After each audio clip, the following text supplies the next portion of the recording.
Hello, everyone. How are you doing? Good notifications on my phone.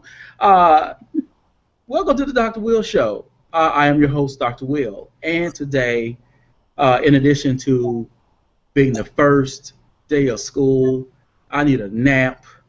Uh, I am here with Gretchen Bridgers, and we will be talking podcasting today.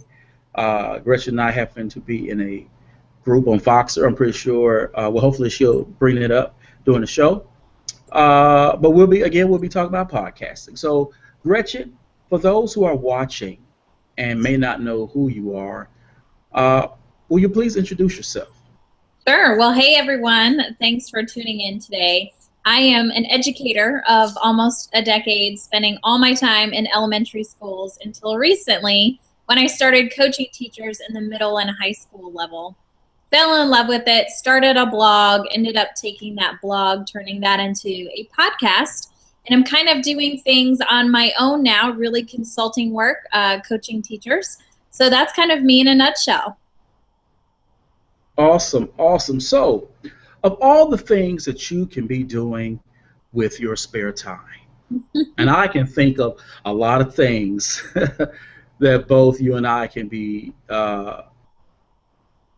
doing Yeah. besides a podcast. So, what made you decide this is what I want to do? Well, I realized I wasn't able to help as many teachers being in the classroom. So that was my first realization, which is why I wanted to kind of go out and start coaching teachers. And with that, I realized, oh my gosh, I can really affect more students by affecting these teachers. And so the same thing happened with my blog. I felt, a lot of people don't have time these days to sit and read my blog. But I have a lot of great things I want to share based on lessons I've learned or things people have taught me.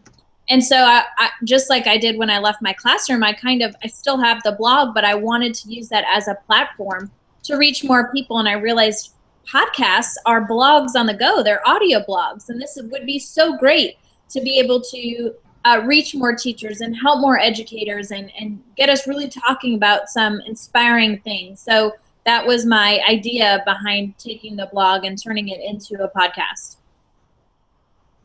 Awesome, awesome. So, with that in mind, what you talked about how you want to reach teachers and do this. So, I'm assuming that was sort of the genesis of your blog. But tell me about Always a Lesson. Sure. So my blog started off as me just journaling about what's going on in my classroom. And I really did it for me. It helped me become a better teacher because I was realizing and reflecting on things I was doing. And then I was connecting with other teacher bloggers. So I was able to kind of steal and borrow their ideas and created an awesome network there. And that has really fueled my progression into becoming a teacher coach. And now I'm connecting with lots of podcasters and especially ones in the education field and really just learning and gleaning from them. So this journey is really honestly all about my own development, but if I can help others along the way, that's an extra bonus. Mm-hmm. So, where do your topics come from, and what do you look for in a guest? My topics are me just talking to myself. I think there have been a lot of times I wish someone had just told me, hey, this is what you need to do your first day of school, your first year of teaching, and you can stick with it and you can be great. And all the things I say on my podcast are really things that are true, and I wish someone had said to me. So again, I'm just trying to really be that voice in their head every Monday morning as they drive to work or they're on their way to the gym. Like, I can stick with this, I can do this, I can be great. Because what happens in the four walls of your classroom, you don't have anyone giving you feedback or any of that positive vibe. And same thing in a school, sometimes it could be really toxic. So when you get to reach globally and hear from really excited, passionate educators, it fires you up to go and be your best in your school building. Okay, so I'm going to throw this question out there to you. Yeah. After your podcast is going and you feel like you're in a groove, did you ever sort of sit back and go, is this the direction I want to go in? If not, where do I course correct? And if so, how can I get better? Great question. So originally I knew I wanted to set out and just talk about topics that came to me. And I even separated my month into, every Monday I'm reaching a different type of a teacher. Like my first Monday of the month is for my new teachers. Second Monday of the month, I've got my teachers that are in distress, or maybe they're in a transition. Then the third Monday of the month, I've got my teacher leaders. And then I'm closing out the month for all educators. And so I knew I had a system in place. But what was happening is I was waiting to be inspired about what to say to them. And even though I would create a list of topics, sometimes you're just not passionate about that topic when it came to write about it or talk about it. And so really connecting with other educators helped keep me on track to my mission of making sure that Always a Lesson empowers everyone, because that's the title, is Empowering Educators. And also making sure that I'm staying true to why I want to do this. And I just want to help people. So I think, with my own plan and then the influence of others, I've been able to stay on the right track, but continue to develop. So what podcasts do you listen to? And is there a guest or is there a podcast that every week or every month you have to listen or watch? Yes, and they're not educationally related, and I'll tell you why. It's called The Mentee by Jeff Woods, is my absolute favorite podcast because he is helping me think outside the box. And what happens when educators get together, we stick to education. We only see it from one lens. And so because he's in business and in sales, he sees things in a totally different light. And it inspires me to think differently and do differently and be unique. And that helps me bring value to everyone. So I have got to catch his podcast every week. And I went back to episode 1 and I just listened for a whole weekend through all of his episodes. But that doesn't mean there aren't great education podcasts out there. I absolutely love Angela Watson's Truth for Teachers, and Jennifer Gonzalez has The Cult of Pedagogy. Those are 2 awesome podcasts to check out. But for me, The Mentee, and Jeff has emailed me and really helped me really think about how I can develop my own personal business. So for him, he's like a personal mentor, but he's on this journey with me.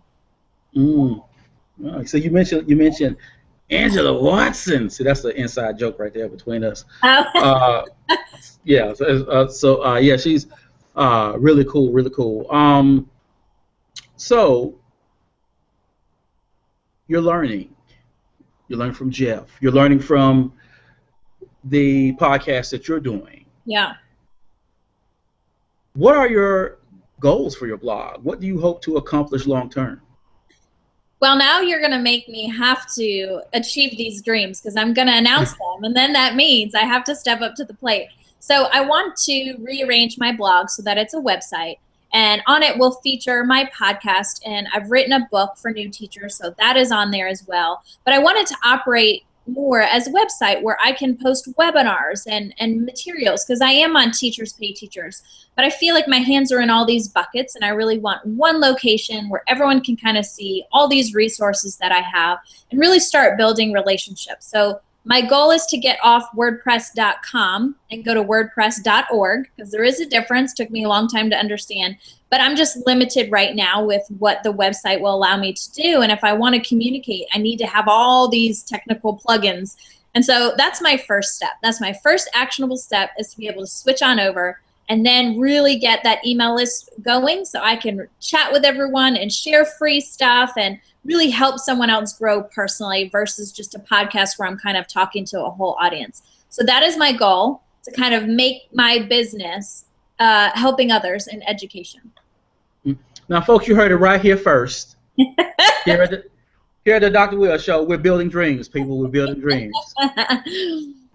So what have you learned about yourself after starting your podcast and spending all of this time sort of learning and growing and putting out this content?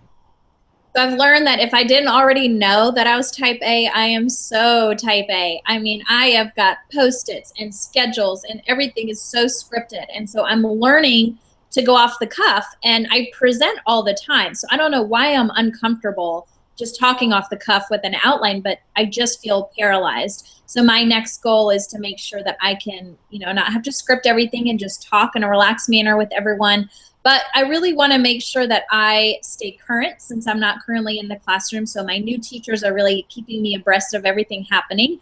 And then making sure I'm challenging myself each episode to up the ante. I want the value I bring to be better than the last episode.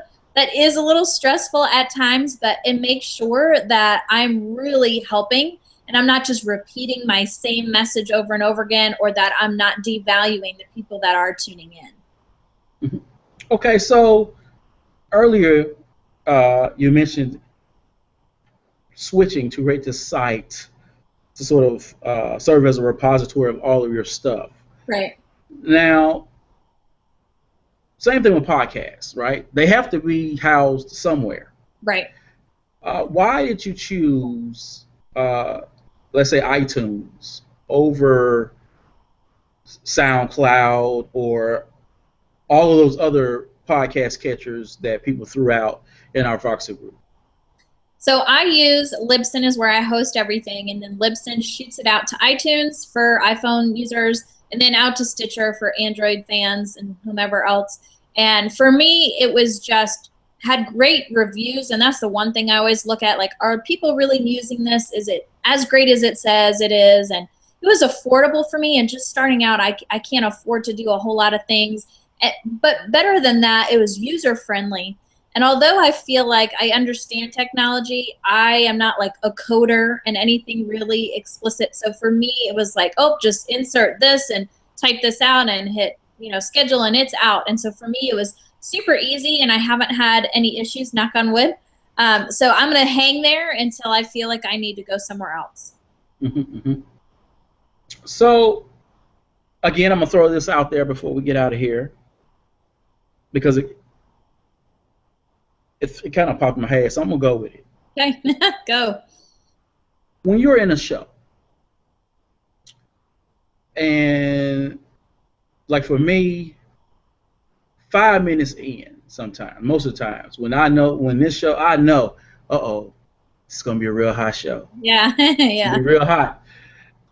And then you can also tell when, wow, okay, I got to push through this. I got to push through this. This is live. I don't know what's going to happen with this one. So when you find yourself in a show where the whatever you call it, if you want to call it magic or sparkle or effervescence or whatever, when you know it's not there, how do you push through and try to make the best show you can make? So for me, I'm talking to myself. So it's not like I'm going to get a guest and I'm like, oh man, this person has no personality or they're really not engaging yet. I mean, I do want to go towards interviews, but right now I just want to establish myself. So for me, it's in the writing process. Like tomorrow I'm supposed to be writing my show that's going to get released on Monday, and I'm not in love with the topic right now. It's not that it's not an awesome topic. I don't feel it, like you were saying. And so I went to the gym today, and as I'm running, a new idea popped in my head, and I literally wrote the whole episode as I was running. I'm like, that's what I'm going to do. So I think for me, it's about being flexible to go with it, because I don't want to sit and talk for 20 minutes about something that I'm not passionate about, because you're going to hear that in my voice, and it's not going to empower you, and that's the whole point of my show. So for me, it's being okay that I'm not following my schedule or my plan or what I thought, and then also being open to a new idea. If my head is jammed in my phone, I'm not watching what's happening around me, and that's generally where I get my ideas. So I really need to be present in my life to allow that to dictate where I go. Excellent, excellent, excellent. I just deal with it, I just I just go, we got to get through it. Okay, I'm just gonna go because I enjoy my show. All my guests fabulous, fabulous. So people gonna be like, Will, you'll get yourself in trouble with this one. Uh, so before we go, for those who are watching and are saying to themselves, I want to start a podcast. I've just started a podcast, but I don't know if I can make this anything really good, or I don't know where to start. What is your advice for them? So I joined Podcasters Paradise, and that's by John Lee Dumas. If anyone has heard of him, he's got a great podcast out there called Entrepreneurs on Fire. And he walks you through, I mean, you have to pay, but he walks you through from creating to growing your podcast to monetizing if that's what you want to do. And for me, again, mentioning I was type A, it's like a step-by-step guide of what I need to be doing. So that has been worth it for me. In addition to that, there's tons of resources out on the internet, and then there are tons of people going through the same process that you can reach out to on Twitter, or we joined a Voxer group for educational podcasters, and that's just an app you download on your phone. It's a little walkie-talkie, and bam, you're in this group conversation going back and forth, shooting ideas on how to grow your podcast, and everyone has a different perspective. So you're like, oh, that's an awesome idea. I would have never thought about that. So I think what my message to you is, you're not alone. There are resources out there. Do your research and then start connecting with people and get your ideas. And if you are going to go to interviews, just know that you need to launch with at least 3 so that you're ready to go, because you don't want to launch and then you're asking people to sign up for an interview and then they can't come on your show for some reason, and then it's like dead air. So making sure that you have enough guests if that's the route you want to go. Awesome, awesome. Thank you, Gretchen, very much. Thanks. For being a guest on the show. It was awesome. Yeah, this was fun. Thanks, Dr. Will. You're welcome. You're welcome. Folks, I don't know how I'm going to do this, but I got another show at 7. Woo! I'm doing this like I'm getting paid. Great job. Thanks. So people, tune in at 7 o'clock. I will be interviewing Dr. Sampson on personalized professional development, and then after that, Sunday, Dr. King for digital leadership. So as always, people, be you, EDU, and I'll see you later. Peace.